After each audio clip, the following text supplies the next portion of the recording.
Tahukah kamu kalau kamu bisa meminjam kemampuan fokus orang lain hanya dengan duduk diam di sebelahnya?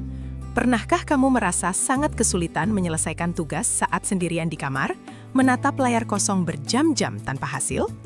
Tetapi anehnya, ketika kamu berpindah ke kafe yang sibuk atau duduk di perpustakaan bersama seorang teman yang sedang bekerja keras, tiba-tiba otakmu seolah menyala dan tugas tersebut selesai dalam sekejap. Ini bukanlah sihir atau sekedar kebetulan belaka. Sains memiliki penjelasan yang sangat menakjubkan tentang fenomena ini, membuktikan bahwa otak kita sebenarnya didesain untuk saling terhubung.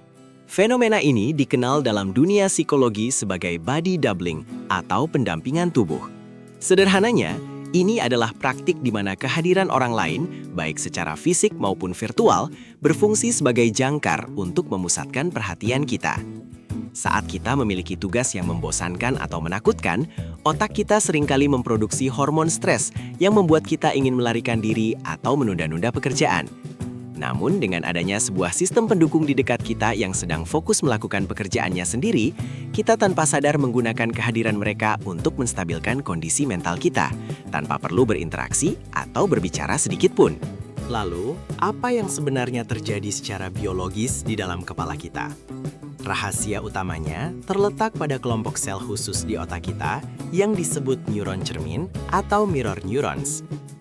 Ditemukan pertama kali pada dekade 90-an, neuron-neuron ini adalah sel-sel syaraf unik yang tidak hanya aktif ketika kita melakukan suatu tindakan, tetapi juga menyala dengan pola yang persis sama ketika kita mengamati orang lain melakukan tindakan tersebut. Jadi, ketika kamu melihat temanmu duduk diam dan mengetik dengan penuh konsentrasi, neuron cermin di otakmu akan aktif dan mulai mensimulasikan keadaan fokus tersebut di dalam kepalamu sendiri. Untuk memahami betapa kuatnya efek neuron ini, mari kita bayangkan sebuah eksperimen fisika klasik yang melibatkan jam pendulum. Jika kamu meletakkan sekelompok jam pendulum dengan ayunan bandul yang berbeda-beda di atas sebuah papan penyangga yang sama, pada awalnya mereka akan berdetak secara acak dan kacau. Namun, beri mereka sedikit waktu. Energi dari setiap ayunan akan merambat melalui papan tersebut dan secara perlahan tapi pasti, hukum alam akan memaksa semua bandul itu untuk berayun bersamaan dalam satu ritme yang harmonis.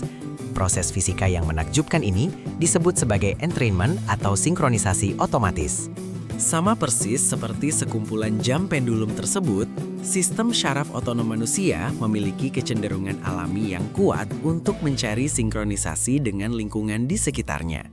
Saat kamu sedang merasa gelisah, terdistraksi, dan pikiranmu melompat-lompat tak tentu arah, kamu pada dasarnya berada pada frekuensi energi yang berantakan. Dengan duduk berdampingan di dekat seseorang yang memiliki ritme stabil dan fokus yang tajam, kamu secara biologis membiarkan sistem syarafmu menangkap sinyal ketenangan tersebut. Jantungmu mulai berdetak lebih teratur, pernapasanmu menjadi lebih dalam, dan gelombang otakmu perlahan-lahan menyelarafkan diri. Kamu mengkalibrasi ulang biologismu melalui energi orang lain. Manfaat evolusioner dari sinkronisasi saraf ini sangatlah besar, terutama dalam hal efisiensi dan penghematan energi kognitif. Berusaha memaksa dirimu sendiri untuk fokus saat otakmu menolak adalah proses melelahkan yang menguras energi mental secara drastis. Kamu harus menggunakan fungsi eksekutif otakmu secara maksimal hanya untuk melawan dorongan distraksi. Namun, dengan teknik body doubling, kamu pada dasarnya menumpang pada momentum fokus milik orang lain.